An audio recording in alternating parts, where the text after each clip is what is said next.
Hi, this is Trinesha Cottrell, and today I wanted to talk about restoration.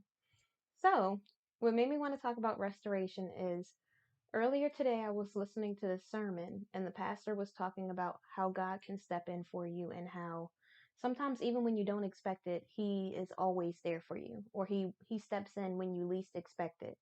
And so it had me thinking about restoration and how sometimes due to our past, due to things that have happened in our life, we can really feel like there's no way we can make it out of this situation, or we just don't see how we can make it past this thing, or how we could forgive somebody, or how we could walk into our purpose, because there were so many people telling us that we can't do it, that we're not smart enough, that we're always going to be dumb enough to fall for the next thing. And when God's telling us that we are worthy, that we are smart enough, that He chose us for a reason, that the reason why He chose us is because we've been in those situations, not because He wanted us to be a perfect human who never made any mistakes, because He could not use someone like that. The only person that He would be able to use is someone who's been through something. You have to have been through some sort of pain. You have to have been through some sort of storms. You have to have been through something that God has brought you out of in order for you to be able to have that kind of passion behind your voice. In order for you to put that kind of bass in your voice, you're going to have been through something. And I think a lot of people don't realize that your imperfection is exactly what God needs to push you into your purpose. That every time you think that you're not good enough to do something, imagine someone else trying to do the thing that God intended for you to do. They're not going to have the same zeal. They're not going to have the same motivation. They're not going to have the same past. They're not going to have the same struggles. They're not going to have the same trials. They're not going to be non-judgmental, because for you to have been through those things, you know how it feels. You know how it feels to want to do better. You know how it feels to want better. But you won't know that if you haven't been through that situation. He cannot use a perfect person, because a perfect person won't be able to hear his voice. There's nothing that pulled me more towards God than when I was at my lowest level in life. If I hadn't been so devastated, if I hadn't have done all of these wrong things, if I hadn't have went my own way instead of going God's way, if I hadn't have met the type of person that I met, if I hadn't have been the type of person that I was in the past, there's no way that. And if I wasn't raised to know that I could turn to God, there's no way I would have ever rededicated my life to God or seeked Him. I would have still been as lost, as confused, as oblivious. I would have been bewildered. I would have had no sense of direction. I wouldn't have known where to turn if that hadn't been a part of my life. And so, for the people out there who have people like your friends, people that you meet, people that are hurting themselves, that inflict that type of pain on you because they are hurting. When they say hurt people, they really mean that. It is actually true. Most of the time, when people don't even like you, or they have something negative to say about you, or they want to be rude or disrespectful, it's because they are going through something. It's because they're hurting.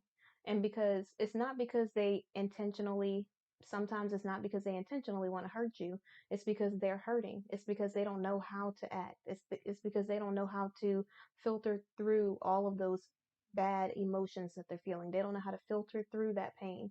They feel like they're strong enough because they put on a brave face, because they can smile in other people's faces. But when they talk to certain people, they don't know how to act. They don't know like how to filter the good and the bad. They don't know when to say certain things, because even though they don't realize they are going, or they are coming at the situation or in the conversation, the way that they are presenting themselves is from a hurt place. They're not doing it knowingly. They're doing it because this is what is the knee jerk reaction that they're having. And so they're feeling like they're just being normal. They're saying, "Oh, you're just so sensitive." And it's so funny because I never thought of it this way until I read Killing Comparison. I don't have the book in here with me today, but I'm reading this book called Killing Comparison. It's so good. And and in there she talks about how people will sometimes when they are hurting, when they're going through certain things, they will say things that they haven't healed from, and they will use it as like, they'll say, oh, like they might say something so rude or disrespectful to you, or they might say something they don't even realize is that hurtful, but it's because they never dealt with their past. It's because they never dealt with the things that were affecting them. And they were coming from that place because they were broken, because they were hurt, because they were disrespected, because they don't want to come off as weak. They feel like they always have to be on the guard, on their guard at all times.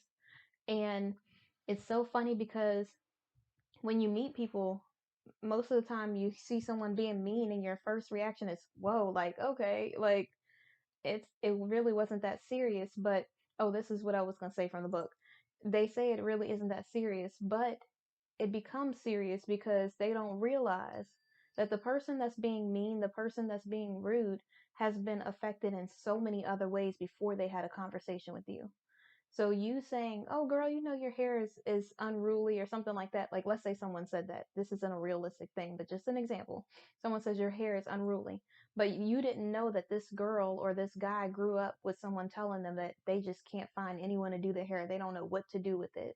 They don't know that this is something that they struggle with getting a hang of throughout their whole life. They don't know that the person that just left them said that they like everything about them but their hair, and then you make this comment and you're like, it really wasn't that deep, but it was that deep to that person because they have been being hurt by their hair their entire life. When people say things to people, they pretend as if the power of the tongue isn't a thing, that sticks and stones. That old I used to ooh that old saying used to make me so mad because psychologically, crushing someone's spirit is not a joke to me. I never thought that was funny. I never thought that it's funny to say something to hurt someone else's feelings and then to pretend as if it's a joke was a fun thing to do. Like, that never appealed to me as a person. Now, if it's something where the person is making a joke and we are all laughing because it's something that's actually funny, that's different. But I'm not going to go out of my way to bring someone down just because I feel bad about myself. That's not something that I want to do in my life. And so I think that we really need to take a moment and think about what we're saying before we say it. Think about how it's going to affect the other person. When your friend, when your boyfriend, girlfriend, husband, wife, not like I'm trying to tell married people how to live, but in general, when you meet people, when you're talking to people, think about what it is that you're saying to the person before you say it. And if they get offended, if they feel some type of way about something that you say, try to try to learn more, understand what it is that's making them feel this way, instead of jumping to the conclusion and saying they're just so sensitive, or I don't know what's wrong with that person. You don't know what's wrong with them because you didn't ask. If you asked what was wrong with that person, if you were really being genuine, if you really looked that person in the eyes as if you actually cared about their well-being, they might actually open up to you and tell you what's really going on with them. Sometimes it's so easy to just jump to a conclusion or judge someone without observing something, or without actually seeking to understand the person, without actually learning more information about the person, understanding what it is that's bothering them truly. Like, I told a story in the past about one of the ladies that I worked with, and she was just so short with me and so upset. And she's always happy, always in a good mood. And initially, like, the old me back in the day, before, like, this is before I was rededicated my life to God and everything else. But I initially wanted to be like, oh, like, really? Like, this is how you're behaving, or say something that was outlandish. But instead, I took a moment, I paused, and I was like, this isn't even her character. This isn't even like this type of person. Something is obviously wrong. And what was going on in her life is something that I wouldn't wish on anyone. Like, it was, I can't even imagine having to deal with that and still handling it with the class that this lady handled it. Like, she had one day that was just, one moment really that was just like that. And most people handle like they get one thing that doesn't go their way and they act like this. So this lady handled it with as much class as any person in her situation could handle it, even better than most people would have handled it. And so because I wanted to learn more about what it was that she was going through, I was able to see that it wasn't anything to do with me at all. It was something that was going on in her personal life, and she apologized. And we had a mature conversation. It wasn't just like it turned into this big thing, and all of a sudden we could never work together again. Because I took the time to actually be a human being, to actually see her as a human being, I was able to understand what it was that she was actually going through. She actually was able to feel better about the situation that she was going through because she had someone to actually talk to, someone that didn't just jump to conclusions and just assume that she was just not a nice person because of one thing that she did or one thing that she said. And I think this is a good example of what we should be doing in our life when we meet people. Like, it's so easy for us to just write people off and cancel them when we barely know the person. And I'm not saying like if someone's morals are not aligned with yours or you're not equally yoked that you shouldn't not be with a person or not, talk to them. I'm saying that in general, if it's a decent human being, then you should at least give them the benefit of the doubt. I'm not saying you give them chance after chance after chance like you got a whole life to waste. I'm just saying that just be considerate of what other people are going through because you never know how someone else is feeling. Like, it's so easy when you meet people, when you meet new people as friends or whatever else, to just assume that it's all about you, that you're the only person hurting, that you have to protect yourself. And these are the things that are going to show you that someone truly actually cares about you when the other person could be hurting as well. And when they're hurting, they may need certain things that you aren't even giving them because you're only focused on yourself. So, and I'm not saying that you have to do all of this for a new person. I'm saying you should be doing this for yourself to grow some emotional intelligence so that you could be a better, more well rounded individual who is more communicative, who is more understanding, who is willing to try to learn more about other people instead of focusing on just because this is what you think this is all the situation is. You really have to start learning that there's other people have things going on in their life as well. It's not just about you. And so, but that really takes maturity. You really have to be willing to look within yourself and say, hey, what can I do better as a person? Not, and I'm not saying that if someone does something wrong, you just automatically think it's all your fault. I'm not saying that at all. I'm saying that if someone does something wrong, think about how you can react to the situation in the best way. Don't just be something that someone walks all over. You should speak up for yourself, but you can do that in a respectful way. You don't have to always be confrontational. You don't have to always just be super offended by everything. You could really take the time to listen to what someone else has to say. One of the best ways to communicate is by listening, because a lot of the times when you're communicating with someone else, because you're not listening, because you're already thinking of a response, you miss the last thing the person said anyways. So practice listening. Practice listening to your friends, to your family members, to new people who are introduced into your life, and really listen and and try to understand what it is that they are saying, what it is, where it is that they're coming from before you just say, no, this is wrong. Like, you don't have to be right about everything.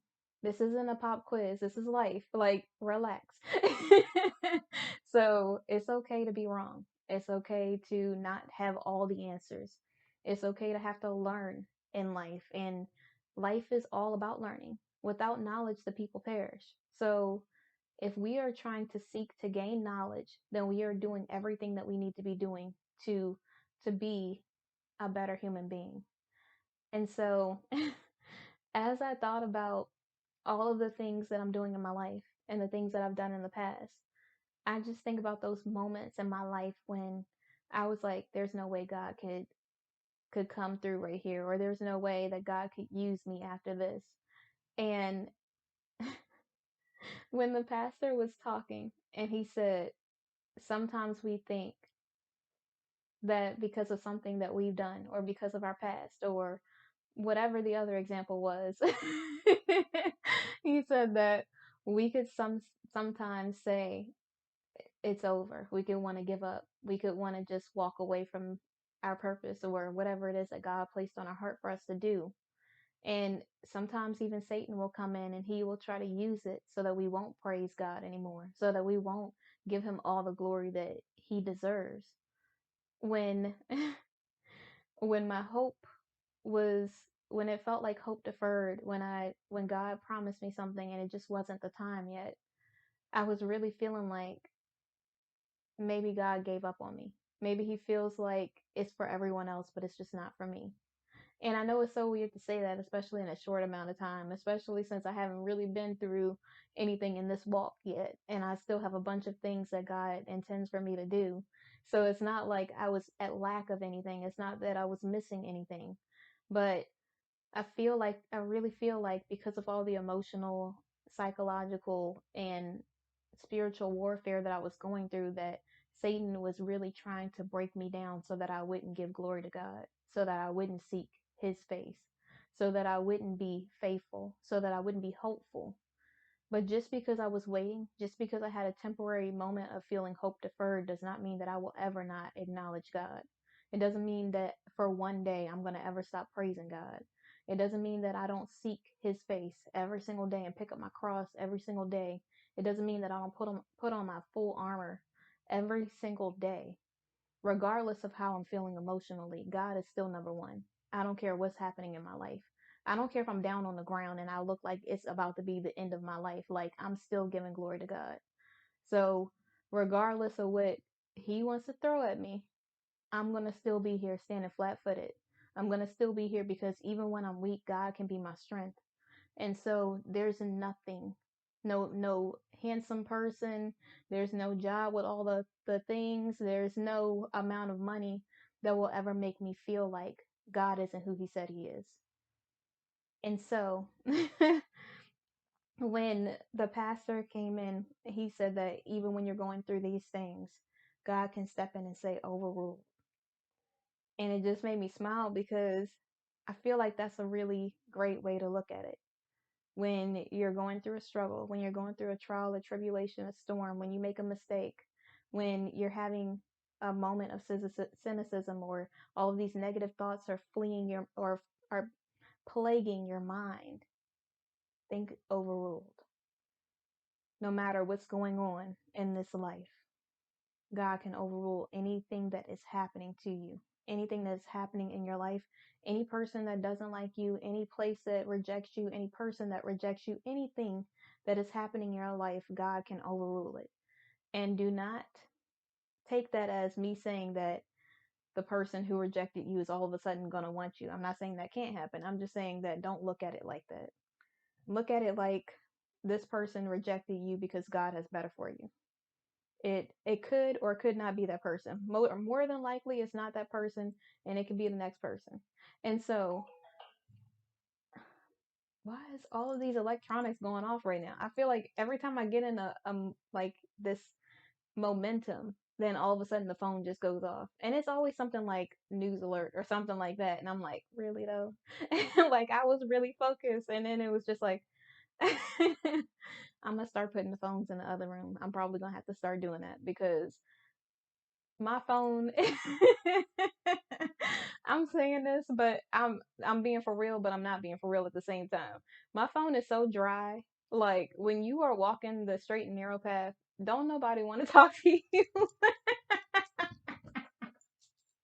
I'm so serious, like, because I'll be so focused on God and just doing the things that I need to do. So, like, all of the tomfoolery is just, I don't have no time for it. So it's like those people are gone so quickly. My phone is like, I'm like, well, maybe my phone got cut off. But no, seriously, it's like, it's the driest it will ever be, because when you are trying to do the right thing and you have to remove like toxicity out of your life, when you have to remove things that preoccupy your time, when you have to remove people that aren't supposed to be a part of your life, when you have to remove things that distract you from your purpose, then all of a sudden you realize you were doing a whole bunch of nothing. Like you were filling your day with stuff that really wasn't even fulfilling you. You were filling your day with things that were just distracting you from your destiny. And the moment you remove all of those things and you focus on God, you get this sense of calm that you never had in your life. Like, oh my gosh, like I don't have anybody bugging me.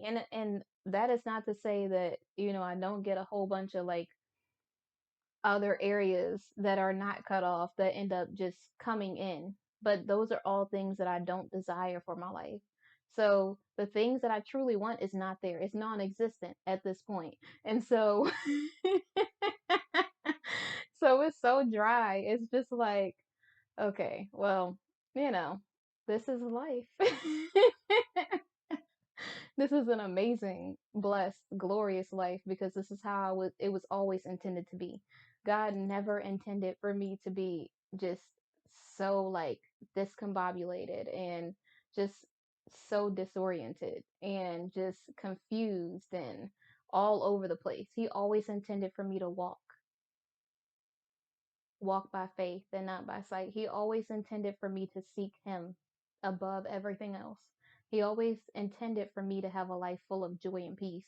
And I can't have joy and peace in the old things that used to distract me at the same time.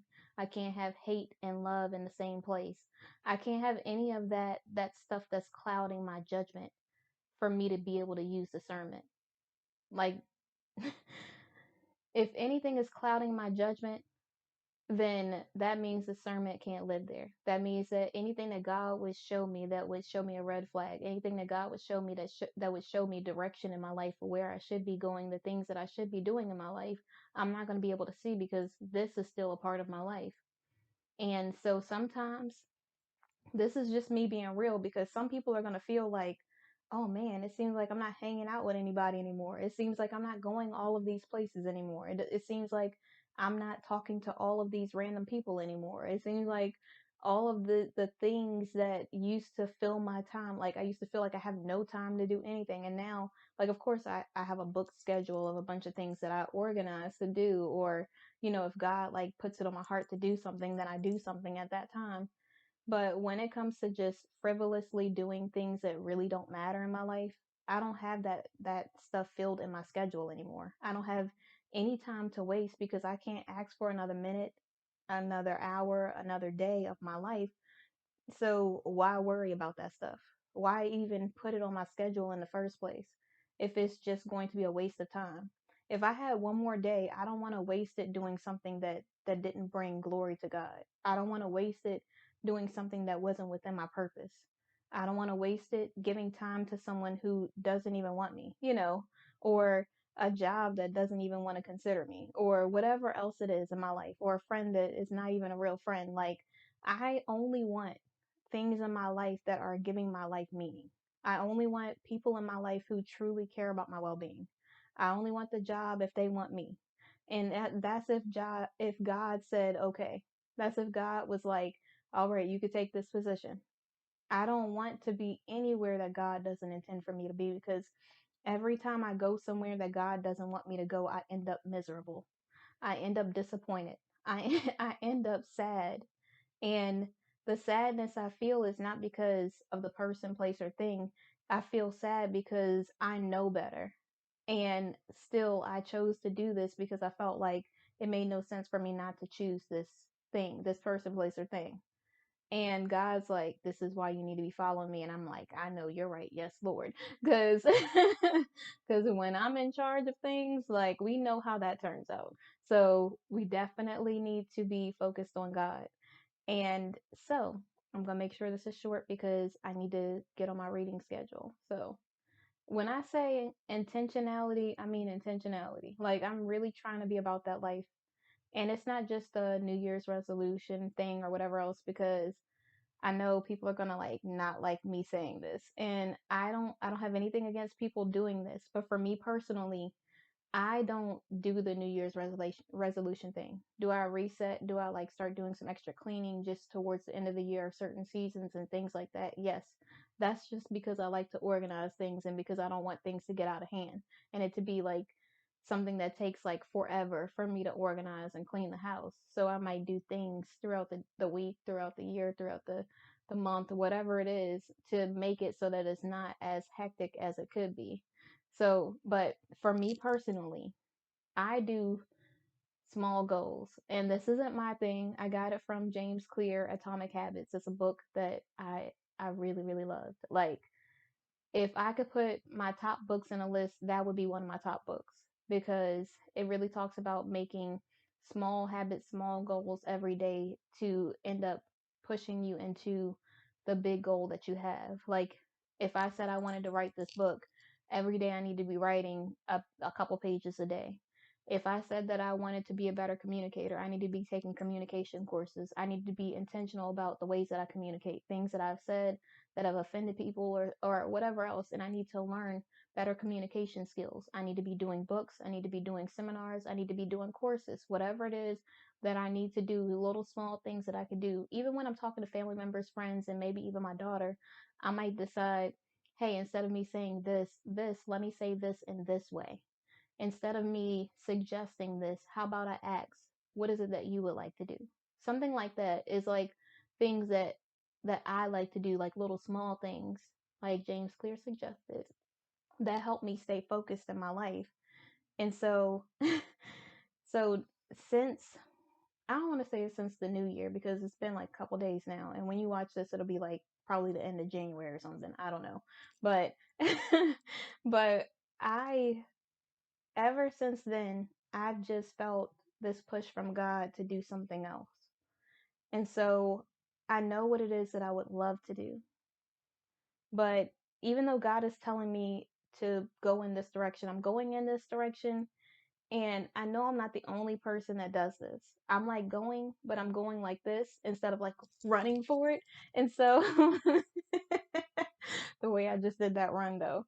And so I really should be like running towards the thing that God is telling me to do. It's like I have this thing where if I don't know like what I'm supposed to be doing, I'm kind of like I'll move, but I won't move as quickly as I should be moving. And I really need to get in a better habit of that, especially since I know God, especially since He's done all of those amazing things in my life. It's like it's not that I doubt Him at all. I know that He's gonna come through. I just don't trust myself in certain areas. Can I say that in a video without being judged? Probably not. It doesn't matter because I'm only here for God. I'm not here for the people.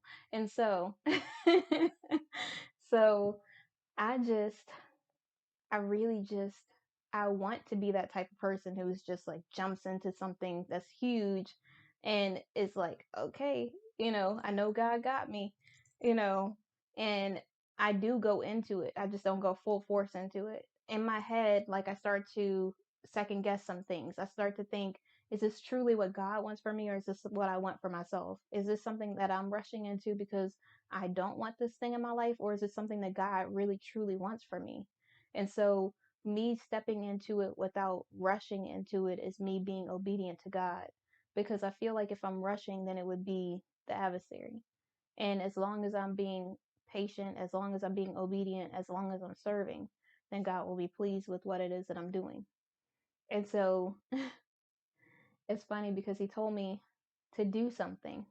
And I want to do it so badly. Like, I really, really want to do it. I just can't tell if it's because it's something that I want to do anyways, if it's God, or if it's just because deep down in my subconscious, this is what I want to do because I I am not happy in this situation.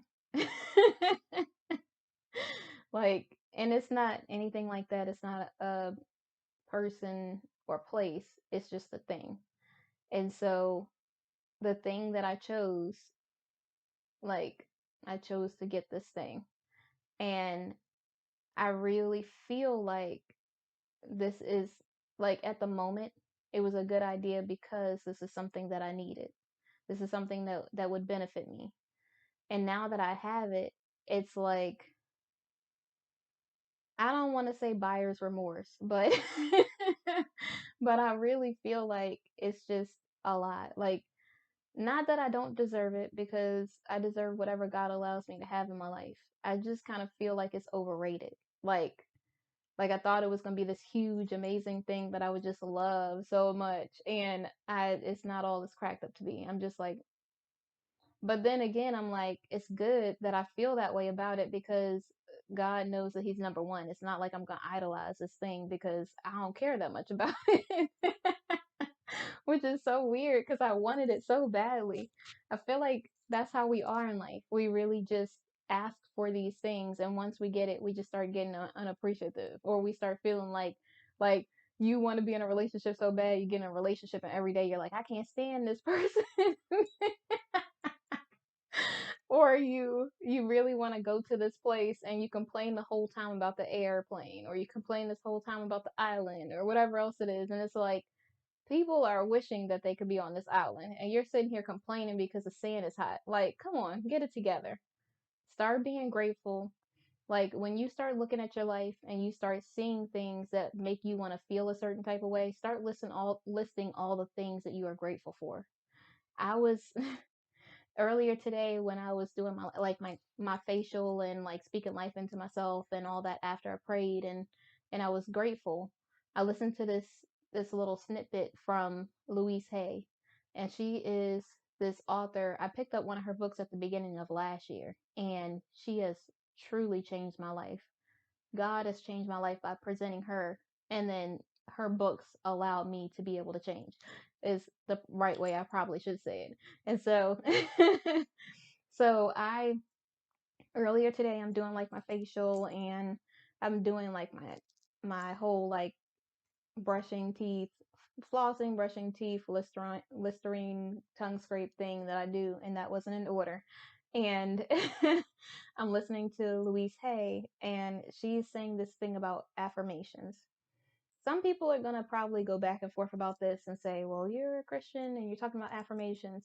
Yes, I'm talking about affirmations, and I'm Christian because I really feel like we should be affirming ourselves every single day. That's what God intended for us to do, is honor ourselves and respect ourselves.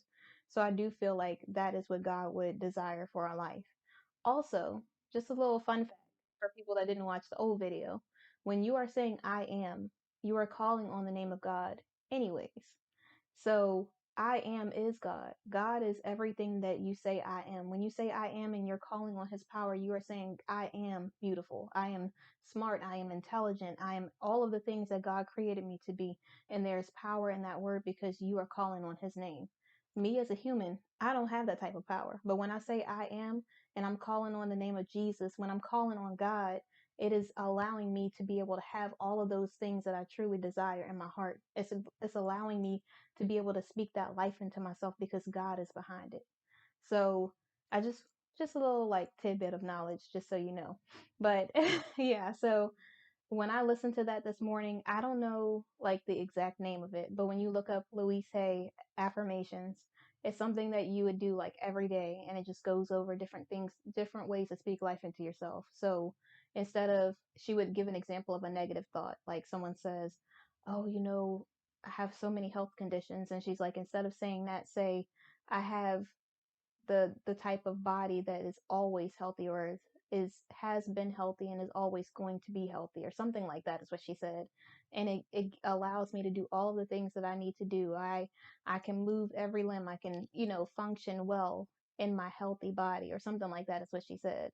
And so each thing that you are going to say something negative with, she's like, every time a negative thought pops into your mind, take a moment and pause and think of something positive right away. Think of something positive. Like, as soon as you think about, I can't do this, I can do this, and I always will be able to do this. Like, immediately, you need to be on it, because those negative thoughts, there was like this thing that happened, this experiment or whatever that they did, and it said something like 80% of the time every day people think negative thoughts, and the other 20% is positive or other things that are happening in your life. And so that's a long time to be putting yourself down, to be speaking negatively about yourself. So every moment that you get that you can stop that negative thought in your head. You could stop that cynicism, the spiral of cynicism from developing, is another moment that you will be able to speak life into yourself. It's another moment that you'll be able to propel yourself forward instead of holding yourself back. It's another moment that you will be able to encourage yourself to believe in yourself so that you won't feel like, oh, I can't do this. It's kind of like when you're a kid and someone asks you what you want to do, even though, there's a whole thing behind that now too, that says you're putting a lot of pressure on kids when you ask them that question, because they should just be enjoying being a kid, and the things that they're good at or that God calls them to or whatever else will just happen. Okay, I get it. I'm just saying that this is an example. I always have to do like a disclaimer because there's a lot of different personalities, and I want to make sure that even if I step on someone's toes, if God puts on my heart for me to say something, that that it's not like a personal attack against anyone. It's just me giving an example. And so, so even when you're a kid and someone says, hey, what do you want to be when you grow up? And you say, I want to be all of these things. You don't think about all of the things that are going to be standing in your way. You don't think of all the adversities that you're going to have to go through, or how difficult it could be to do all of those things, or how many degrees you have to go through to be able to do 6 different things. You don't think about any of that when you're a kid. You just feel like the sky's the limit. And when you become an adult, because of life happening, because of all of the obstacles and the things that you face in life, it just makes you put this like barrier up in your life. Like, you're not going to be able to do it because, instead of saying, I want to do all of these things and I'm going to do it because, you think of the negative side of things. And I think that we need to take a little bit of that childhood, that, should I say childishness? That childlike mindset that we had, and we need to be able to use that and implement it in our life. Like, before we thought about what could not happen, let's think of all the things that can happen in our life. You want to have a healthy relationship. You and your partner both have to be healthy in order for that to happen. You want to succeed as a CEO. You're going to have to put in that work.